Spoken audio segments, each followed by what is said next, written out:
Pantauan arus balik Lebaran, Kapolres Prabu Mulih kunjungi 4 posko keamanan sama pelayanan yang ada di Kota Prabu Mulih guna memastikan kesiapan anggota yang lagi bertugas di posko, serta ngejok pelayanan ke masyarakat.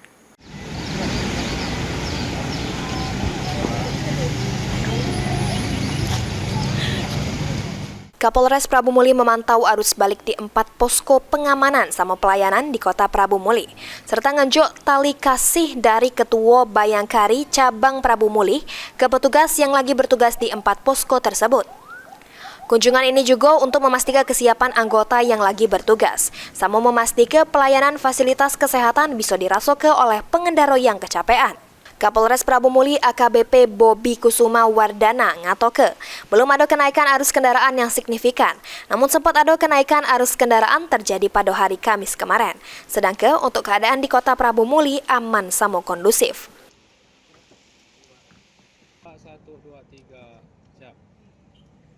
Kegiatan pagi ini kita pemantauan pospam, kita memantau situasi arus balik daripada masyarakat yang berada di wilayah hukum Polres Prabu Mulih, baik itu yang melewati pospam siang malam di sini di Campai, kemudian pospam pasar, kemudian ada pospam di Tugu Nanas dan pospam di jalur tol, ya, pintu tol.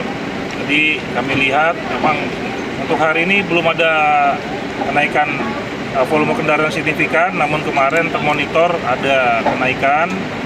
Kemudian pagi ini kami juga bersama rekan-rekan dari PJU Polres Prabu Mulih melihat kondisi pospam-pospam yang ada, ya, 4 titik di wilayah hukum Polres Prabu Mulih. Alhamdulillah semuanya berikut personilnya dalam kondisi aman, sehat, dan semuanya dalam situasi yang kondusif.